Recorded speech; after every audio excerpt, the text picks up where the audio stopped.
여러분들은 어떤 일에 열정을 가지고 큰 꿈을 꾸어본 적이 있습니까? 그 일을 위해 큰 목표, 큰 계획을 세워본 적이 있습니까? 그 일에 대해서 큰 꿈을 꾸었을 때 그때 기분이 어땠습니까? 가슴이 부풀어 오르지 않았습니까? 바울 사도는 이방인을 위해서 복음을 전하기 위한 사도로 부름을 받습니다. 그래서 이방인들을 위한 복음 전도에 정말 노력을 많이 합니다. 1차, 2차, 3차에 걸쳐서 전도를 떠납니다. 그가 떠났던 전도 지역은 지금의 튀르키예 전역과 로마와 이탈리아, 그리스 땅입니다. 바울 사도는 이 이방 지역에 복음을 전하다가 수없이 많은 고난을 당합니다. 유대인들로부터 40에 하나 감한매, 그러니까 39대까지 맞는 매죠. 그 매를 5번이나 맞습니다. 3번 태장으로 맞습니다. 한 번 돌에 맞고 3번 배에서 파선을 합니다. 일주일을 바다에서 지냅니다. 여러 번 감옥에 갇힙니다. 정말 지긋지긋할 정도로 고난을 당합니다. 그런데 바울 사도는 3차 전도 여행 중에 이 복음을 전하기 위해서 아주 원대한 꿈, 원대한 목표를 세웁니다. 그것이 무엇입니까? 로마로 가려는 꿈입니다. 사도행전 19장 21절 말씀입니다. 이 일이 있은 후에 바울이 마게도냐와 아가야를 거쳐 예루살렘에 가기로 작정하여 이르되 내가 거기 갔다가 후에 로마도 보아야 하리라 하고, 바울은 이 목표를 세우고 여러 번 로마로 가려고 노력을 했습니다. 그것이 오늘 로마서 15장 22절에 나오는 말씀입니다. 그러므로 또한 내가 너희에게 가려 하던 것이 여러 번 막혔더니, 바울 사도가 로마에 가려고 여러 번 노력을 하고 애를 썼다는 것을 알 수 있습니다. 그렇다면 복음을 전하다가 그토록 많은 고난을 당했음에도 불구하고 바울 사도가 로마로 가려고 하는 이유가 무엇이겠습니까? 이방인 전도를 위해서 로마 제국의 수도인 이 로마만큼 아주 적합한 중요한 지역은 없었기 때문입니다. 로마는 제국이었기 때문에 그 수도 로마는 많은 나라의 사람들이 들어와 있었습니다. 그리고 로마는 도로가 워낙 잘 닦여져 있어서 복음을 전하기에 사통팔당으로 다 되어 있어서 너무 좋았습니다. 그리고 무엇보다도 수도 로마는 정치, 경제, 문화 모든 영역에 있어 가지고 아주 영향력을 발휘하는 도시였습니다. 그래서 이 복음이라는 폭탄을 수도 로마 한 가운데 터뜨렸을 때 그 파급 효과가 얼마나 큰가를 바울 사도는 알고 있었습니다. 그래서 바울 사도는 로마에 가려고 여러 번 시도를 했습니다. 어떻습니까? 이 로마에 들어가려고 꿈을 꾸고 그리고 시도를 하고 있는, 복음에 대한 열정을 가지고 있는 바울 사도의 모습이 그려지십니까?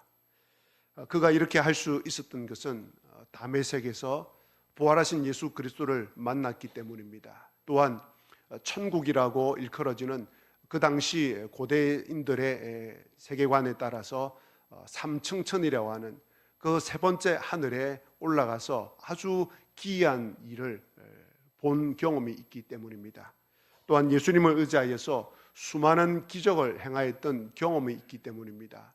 어떤 사람들이 바울이 사용하고 있는 앞치마나 수건을 가지고 가서 병자 위에 놓으면 낫게 되고 악귀가 떠나가는 것을 바울 사도가 경험했기 때문입니다. 또한 바울 사도의 마음속에는 복음이 있었고 살아계신 하나님께서 계시다는 것을 그가 깨닫고 있었기 때문입니다. 그래서 수도 로마를 향하여서 그 많은 박해에도 불구하고 가려는 꿈을 꾸었고 여러 번 시도를 했던 것입니다. 어떻습니까? 여러분 안에도 예수님이 살아 계시지 않습니까? 살아계신 예수님으로 인하여서 지금까지 신앙생활을 하는 가운데 참 여러 가지 기적과 하나님의 역사를 경험하지 않으셨습니까? 그렇다면 이 복음을 위해서 바울 사도처럼 원대한 꿈, 원대한 목표를 세워보아야 하지 않겠습니까? 저와 여러분이 살고 있는 이 이룬 면에는 7,800명의 사람들이 살고 있습니다. 그 중에 교회를 다니지 않는 사람들이 무려 7,000명이나 됩니다.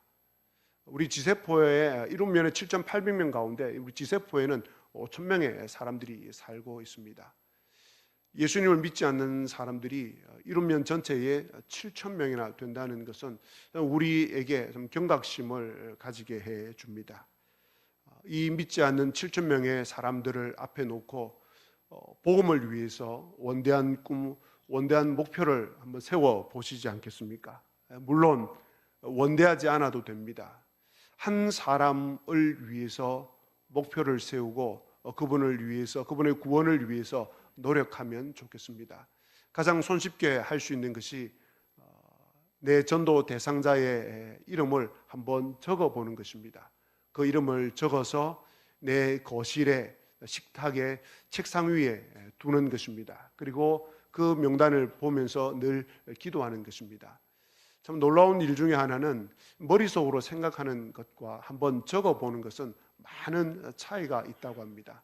여러분께서 마음속에 저분을 한번 꼭 전도하고 싶다라는 분이 계시면 그 이름을 한번 적어 놓고 늘 기도해 보시기를 바랍니다. 그러면 하나님께서 놀라운 기적과 놀라운 역사를 행하여 주실 것입니다.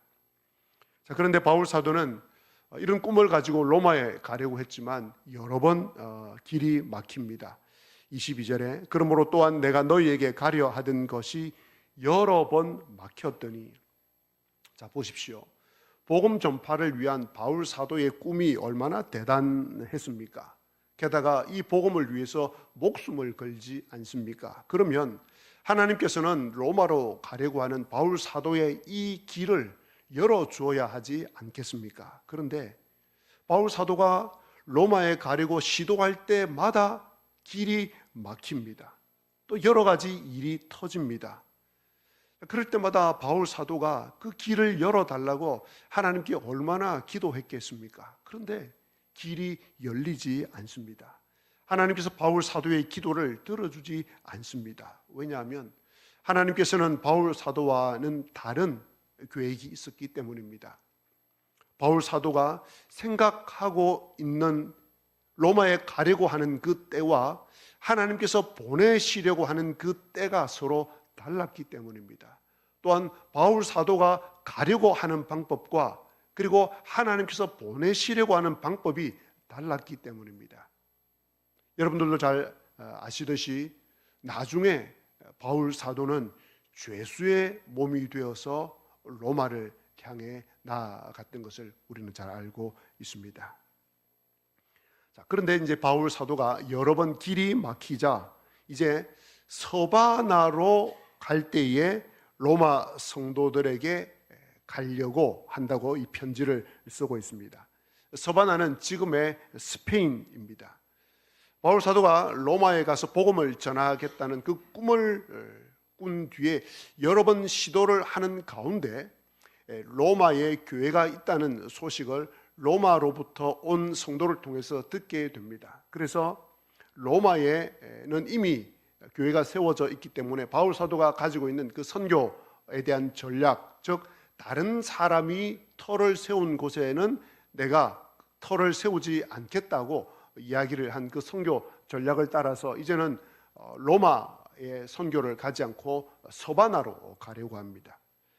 바울 사도가 이 서바나로 가려고 한 것은 로마로 가는 길이 막혔기 때문에 즉흥적으로 서바나로 가려고 합니다. 서바나로 가려고 할 때에 잠시 로마 교회 성도들 여러분을 보려고 합니다 라고 이야기한 것이 아닙니다. 서바나로 가려고 한 이 계획은 오래전부터 여러 해 전부터 계획을 하고 있었던 일입니다. 23절을 보시기 바랍니다. 또 여러 해 전부터 언제든지 서바나로 갈 때에 너희에게 가기를 바라고 있었으니, 바울 사도는 여러 해 전부터 스바나, 스페인으로 가기를 간절히 바라고 있었습니다. 그래서 28절에도 보시면 반복해서 이 말을 하고 있습니다. 그러므로 내가 이 일을 마치고 이 열매를 그들에게 확정한 후에 너희에게 들렀다가 서바나로 가리라. 왜 서바나로 가려고 바울 사도가 여러 해 전부터 이 계획을 세웠겠습니까? 서바나, 여러분들이 알고 계시는 스페인이라는 이 지역은 그 당시 바울 사도가 살고 있던 지금으로부터 2000년 전 당시 사람들의 생각에는 이 서바나가 땅의 끝, 육지의 끝이라고 생각을 하고 있었기 때문입니다. 그래서 바울 사도는 예수님께서 땅 끝까지 복음을 전하라는 이 사명을 들고 땅 끝인 이 서바나로 가려고 여러 해 전부터 계획을 가지고 꿈을 꾸었던 것입니다. 이 바울 사도의 꿈은 로마가 끝이 아니라 로마를 넘어서 서바나로 가려고 했던 것이 바울 사도의 꿈이었습니다. 바울 사도는 그 꿈을 포기하지 않고 끝까지 계속 꾸어왔습니다. 그리고 이제 서바나로 가려고 하는 꿈을 로마 교회 성도들에게 이야기를 합니다. 바울 사도가 땅 끝인 이 서바나로 가려고 하는 이 꿈이 있었기에 수많은 고난을 견디며 이겨낼 수 있었습니다. 땅 끝까지 복음을 전하는 이 사명은 바울 사도에게만 주어진 것이 아니라 예수 그리스도를 따르는 모든 제자들에게 주어진 사명입니다. 예수님께서는 예수님을 믿는 모든 사람에게 이 사명을 주셨습니다.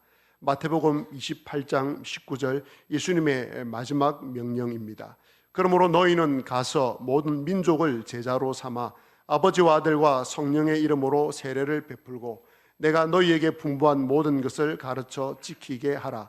볼지어다 내가 세상 끝날까지 너희와 항상 함께 있으리라 하시니라. 또 사도행전 1장 8절에 예수님께서 승천하시면서 제자들에게 이렇게 말씀하십니다. 오직 성령이 너희에게 임하시면 너희가 권능을 받고 예루살렘과 온 유대와 사마리아와 땅 끝까지 이르러 내 증인이 되리라 하시니라. 현재 이 지구상에 있는 나라들 가운데 30%가 기독교인입니다. 전 세계 인구의 40%에 해당하는 32억 명은 아직 복음이 전해지지 않은 미전도 종족 지역에 살고 있습니다. 이 미전도 종족이라 함은 기독교를 믿는 사람이 2% 이하가 될 때에 그 나라를, 그 종족을 미전도 종족이라고 이야기합니다. 이 32억에 해당되는 이 미전도 종족의 대부분의 사람들은 무슬림, 이슬람 사람들입니다. 세계 선교는 유럽이 중심이었습니다. 제일 먼저. 그리고 그 다음 이 선교가 미국으로 옮겨집니다. 미국으로 옮겨진 이 선교는 이제는 한국으로 옮겨졌습니다. 여러분들이 혹 알고 계실지 모르겠지만 인구 대비 전 세계에서 선교사를 가장 많이 파송하고 있는 나라가 바로 한국입니다. 우리 한국은 현재 전 세계에 21,621명의 장기 선교사를 보내고 있고 516명의 단기 선교사를 보내고 있습니다. 온 세상의 이 세계 선교에 하나님께서 한국 교회를 사용하고 있고 그 한국 교회 속에 우리 지세포 교회가 있습니다. 저희 지세포 교회는 18명의 선교사님을 후원하고 기도하고 있습니다. 그리고 국내에 8개 개척교회를 후원하고 또 기도하고 있습니다. 앞으로 계속해서 해외 선교와 국내 개척교회 선교를 후원하고 기도할 것인데 이 일에 여러분 기도해 주시면서 무엇보다도 원대한 꿈, 원대한 목표를 가져주시기를 부탁드립니다. 자, 바울 사도는 이제 로마로 가는 길이 좀 막히자, 여러 번 막히자 예루살렘으로 먼저 갑니다. 그 이유는 25절과 26절에 나옵니다. 그러나 이제는 내가 성도를 섬기는 일로 예루살렘에 가노니 이는 마게도냐와 아가야 사람들이 예루살렘 성도 중 가난한 자들을 위하여 기쁘게 얼마를 연보하였습니다. 연보는 구제 헌금을 말합니다. 이 구절을 좀 설명을 드리겠습니다. 바울 사도가 3차 선교 3차 전도를 하고 있을 때에 예루살렘 교회가 큰 어려움에 처합니다. 예루살렘에 극심한 흉년이 들어서 예루살렘 교회도 극심한 가난에 휩싸입니다. 그 소식을 듣고 이방 교회인 마게도냐와 아가야 지역에 있는 교회가 예루살렘 교회의 가난한 자들을 돕기 위해서 구제 헌금을 합니다. 이 마게도냐와 아가야 지역은 지금의 그리스에 속해 있습니다. 그런데 바울 사도가 마게도냐와 아가야 지역에 있는 성도님들이 헌금한 이 구제 헌금을 가지고 예루살렘 교회로 가려고 한다고 하면서 하는 말 가운데 아주 독특한 특별한 표현을 합니다. 27절입니다. 저희가 기뻐서 하였거니와 또한 저희는 그들에게 빚진 자니 만일 이방인들이 그들의 영적인 것을 나누어 가졌으면 육적인 것으로 그들을 섬기는 것이 뭐하다고 합니까? 마땅하다고 합니다. 즉 이방인 교회들이 예루살렘 교회에 영적으로 빚을 졌다는 것입니다. 왜 빚을 졌습니까? 이방인 교회들이 예수님을 믿게 된 것은, 복음을 듣게 된 것은 복음의 출발점인 유대인으로부터입니다. 그러니까 이방인 모든 교회들은 유대인들로부터 영적인 빚을 지고 있는 것입니다. 그렇기 때문에 예루살렘 교회가 물질적으로 어려움 가운데 처했을 때에 그 영적인 빚을 진 이방 교회가 예루살렘 교회에 구제 헌금을 하는, 돕는 이것은 마땅한 일이라는 것입니다. 당연한 일이라는 것입니다.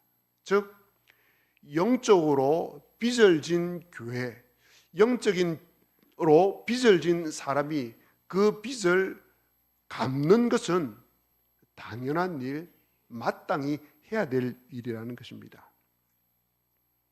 한국 교회는 외국인 선교사님들에게 영적인 빚을 많이 진 나라입니다. 교회입니다. 어느 정도로 어떻게 빚을 졌습니까?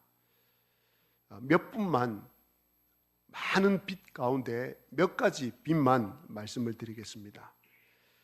영국의 토마스 선교사는 1866년 대동강에서 성경책을 품에 품고 배에서 떨어져 복음 한마디 전하지 못하고 성경을 품에 품은 채로 대동강에 떨어져 죽습니다. 순교합니다. 그 이후로 일어난 이 엄청난 사건은 제가 또 다음에 설명드릴 기회가 있을 것입니다. 아무튼 그 성경을 통해서, 그 바다에 떨어진 그 성경을 통해서 한국 사회에 얼마나 놀라운 복음이 번져가는지 모릅니다. 또 미국의 루비 캔드릭 여성 선교사는 1907년에 한국에 들어와서 1년 동안 선교 사역을 하다가 과로로 순교를 합니다. 그때 그녀의 나이는 23살입니다. 그녀가 1년 동안 선교를 하면서 텍사스에 있는 교회에 이런 내용의 선교 편지를 보냅니다. 내게 1000개의 생명이 있다면 모두 조선을 위해 바치리라. 그녀의 이 편지로 인해서 많은 청년들이 한국에 선교사로 지원합니다.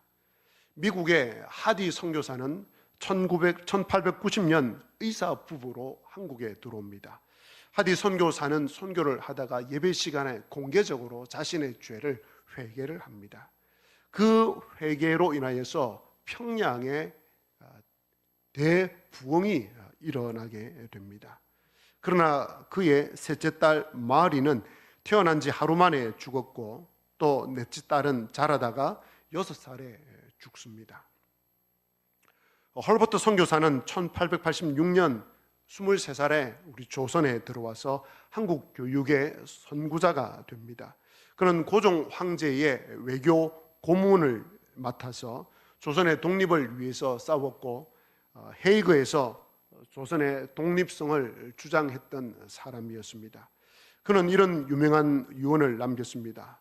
나는 웨스트민스터 사원보다 조선에 묻히고 싶다. 이 영국에 있는 웨스트민스터 사원은 영국에서 가장 훌륭하다고 하는 사람들이 안장되는 곳입니다. 아주 명예로운 죽음을 상징하는 곳이 이 웨스트민스터 사원에 안장되는 것입니다. 그런데 이 헐버트 선교사는 나는 이 웨스트민스터 사원에 묻히는 것보다 조선에 묻히고 싶다고 유언을 합니다. 그래서 그의 유해는 1살 때 죽은 아들과 함께 양화진에 안장이 됩니다. 이 외에도 수많은 선교사들이 순교의 피를 흘렸고 한국 교회는 영적으로 큰 빚을 지고 있습니다. 그렇다면 한국 교회는 이 영적인 빚을 갚는 것이 마땅하지 않겠습니까? 당연한 일이지 않습니까? 오늘날 그들의 그 순교의 피로 인하여서 한국 교회가 있고 한국 사회가 있으면 교인들뿐만이 아니라 한국사를 기록하고 있는 또 한국 사회학을 전공하고 있는 모든 학자들이 이구동성으로 하는 이야기입니다. 그러면 그 빚을 어떻게 갚을 수 있겠습니까? 오늘도 이 땅에 복음을 듣지 못하고 있는 세계의 수많은 종족들과 민족들이 있습니다. 그들을 향해서 이제는 우리가 진 빚을 갚아야 하지 않겠습니까? 선교하는 방법은 여러 가지가 있습니다. 그 중에 대표적인 것은 선교사로 직접 나가는 것입니다. 여러분 가운데 하나님께서 은혜를 주셔서 사명을 주셔서 선교사로 나가게 되는 일들이 있기를 바랍니다. 장기 선교사가 되어서 선교를 할 수도 있고 짧은 기간 동안 단기적으로 일주일 혹은 2주일 선교사님을 도와서 단기 선교를 할 수도 있습니다. 저는 저희 교우들과 함께 이 단기 선교에 또 참여하려고 합니다. 그때를 위해서 지금부터 열심히 운동을 해주시고 건강관리를 잘 해주시기를 부탁드립니다. 이 장기 선교나 단기 선교만큼 중요한 것이 있습니다. 무엇이겠습니까? 선교 헌금입니다. 선교사를 보내는 데 있어서 가장 중요한 것은 이 선교 후원입니다. 선교 헌금입니다. 선교사 한 가정이 선교지에서 먹고 살고 또 자녀를 양육하고 또 그 많은 사역을 하기 위해서는 많은 돈이 필요합니다. 그래서 세계 선교를 보면 경제적으로 선교사를 뒷받침해 줄 수 있는 나라들이 선교를 주도했습니다. 세계 선교 협의회에 계시는 선교사님들의 이야기를 들어보면 참 놀랍게도 세계 선교를 주도했던 나라들은 다 경제적인 강국이었다고 이야기를 합니다. 그러면서 하나님께서 그 선교를 하는 나라들을 경제적으로 부강하게 해 주었기 때문이라고 다들 이구동성으로 이야기를 합니다. 실제적으로 미국과 영국과 호주가 최고로 선교사를 보낼 때 미국과 영국과 호주는 그 당시 어떤 나라들보다 부강한 나라였습니다. 자, 그런데 이제는 한국 교회가 그 선교의 바톤을 이어받았습니다.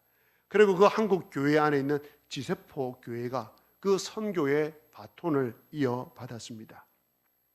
우리 교회는 여러분들이 드린 선교 헌금과 그 외에 헌금으로 18명의 선교사님에게 매달 한 분씩 10만 원씩 해서 180만 원을 보내고 있고 또 국내 개척교회에 8개 교회에 80만 원을 후원하고 있습니다.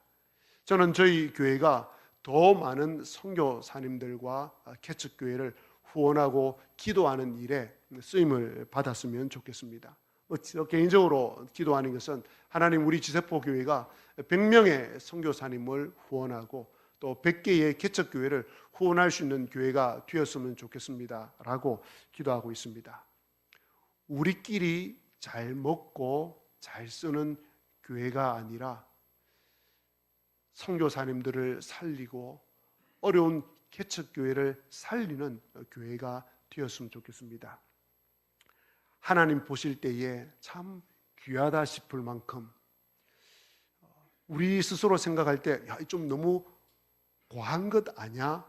라는 생각이 들 만큼 주변 교회와 성도들이 볼 때 지세포 교회의 선교 정말 도전이 된다라고 할 만큼 주님의 이 복음을 온 세상에 전하는 이 선교에 힘을 쓰는 저와 우리 교회가 되면 좋겠습니다. 선교와 이 복음 전파를 위해서는 좀 가슴이 넓은 교회와 성도님들, 통이 큰 성도와 우리 교회가 되면 좋겠습니다. 올해에 재정부에서 어느 주일날 갑자기 저를 부르더라고요.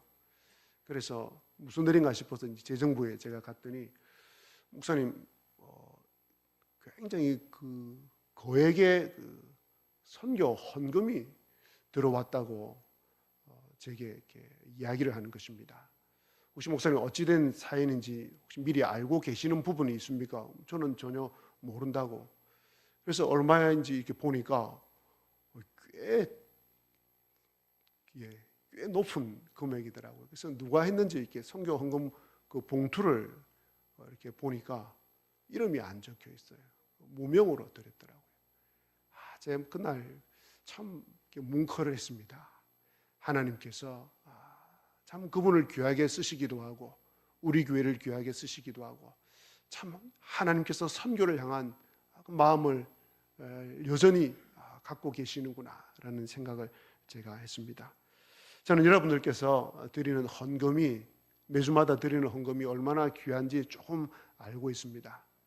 여러분 아시다시피 저희 교회는 사업을 하는 분들이 없습니다. 그리고 많은 월급을 주는 그런 직장에 다니는 분들도 많지는 않습니다. 많은 분들이 이제 은퇴를 하시고 이제 연금이나 또 노후를 위해서 모아둔 저축해둔 그 돈에서 힘을 다해서 헌금을 하고 있다는 것을 압니다. 그것을 가지고 저희 교회가 선교사님들을 돕고 있는데 그것을 생각해 보면 저희 교회가 굉장히 선교를 또 개척교회 후원을 많이 하고 있는 편입니다.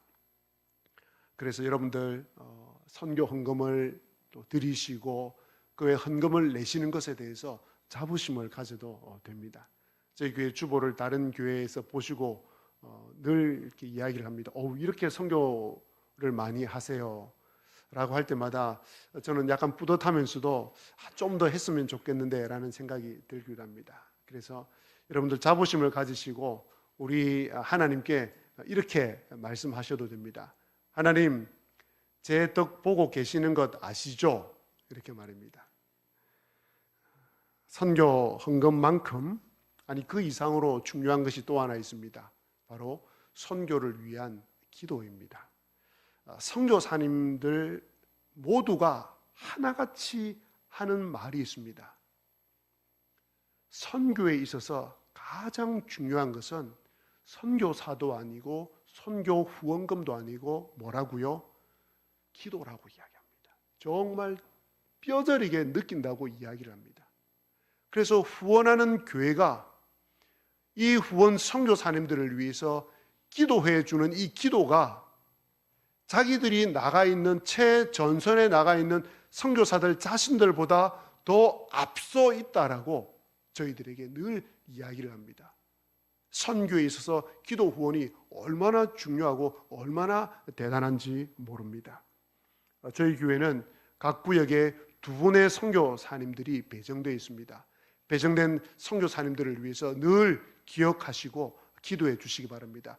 여러분의 기도가 선교의 최전선, 최전방이고 여러분들의 기도로 선교사님들의 선교가 살아납니다. 실화 이야기를 하나 들려드리겠습니다. 어느 날 선교사 한 분이 병원에서 쓸 돈을 가지고 조력하는 중국인 한 분과 함께 도보로 길을 걸어가고 있었습니다. 그러다가 산을 넘어가게 되었는데 해가 질 즈음에 이어서 이 산을 넘어가지 못하고 산에서 야영을 하게 되었습니다. 산에서 야영을 하자고 선교사님이 이야기하자 이 조력자가, 중국인 조력자가 이야기를 합니다. 선교사님, 이 산에는 도적떼들이 많이 끓습니다. 여기서 주무시면 도적떼가 나타나서 우리가 지금 들고 가는 이 돈이 다 도둑맞을지 모릅니다. 선교사님, 어떻게 하시려고 그러십니까? 그래서 선교사님이 이 돈은 선교 헌금입니다. 하나님을 위한 돈입니다. 그러니 하나님께서 이 돈을 지켜주시도록 우리 기도하십시다 라고 하고 기도를 하고 산 중턱에서 야영을 하면서 잠을 잡니다. 그리고 그 다음날 아침이 되었습니다. 어떻게 되었겠습니까? 그 돈이 그 자리에 있었겠습니까? 없어졌겠습니까? 없어졌겠습니까? 여러분, 참 믿음도 그 돈이 그대로 있었습니다. 그래서 이제 그 돈을 가지고 이제 병원 선교를 하고 있는데 수개월이 지난 후에 어떤 사람이 병원에 입원을 하게 됩니다. 그가 치료를 받으면서 선교사님에게 이렇게 묻습니다.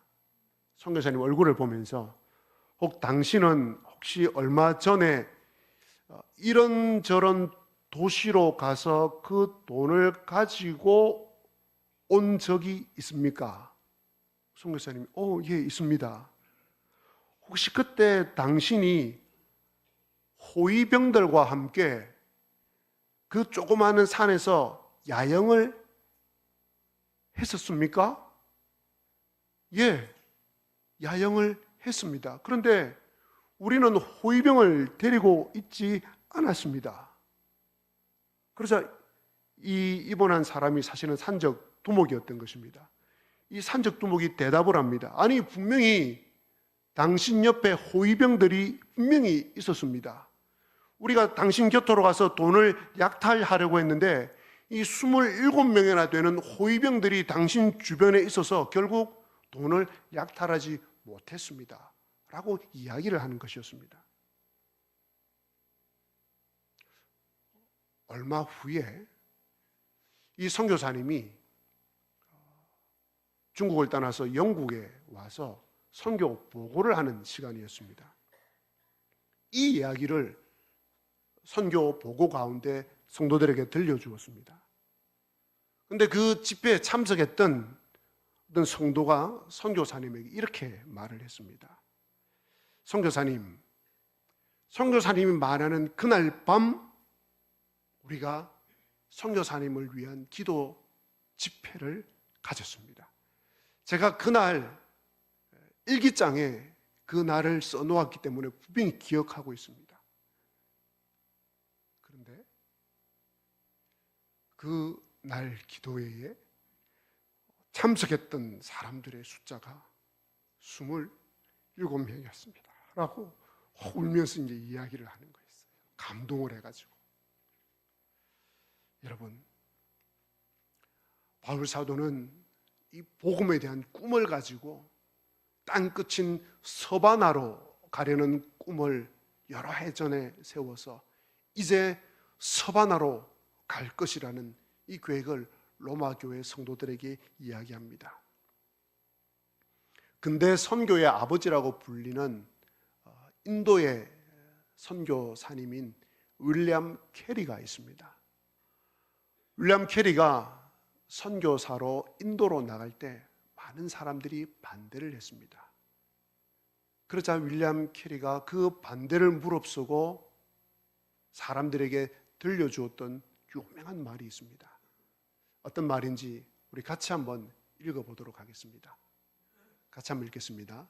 하나님으로부터 위대한 일을 기대하라. 하나님을 위해 위대한 일을 시도하라. 바라옵기는 저와 여러분들이 서바나로 가리라, 땅 끝인 서바나로 가리라 라는 꿈을 꾸었던 바울 사도처럼 서바나로 가리라 라는 꿈을 꾸시기를 바랍니다. 윌리엄 캐리처럼 하나님으로부터 위대한 일을 기대하고 하나님을 위해 위대한 일을 시도하셔서 저와 여러분을 통하여서 복음이 온 땅에 전파되고 저와 여러분과 우리 교회를 통하여서 사람이 살아나고 사람이 세워지는 놀라운 역사가 일어나기를 주님의 이름으로 기원합니다. 아멘.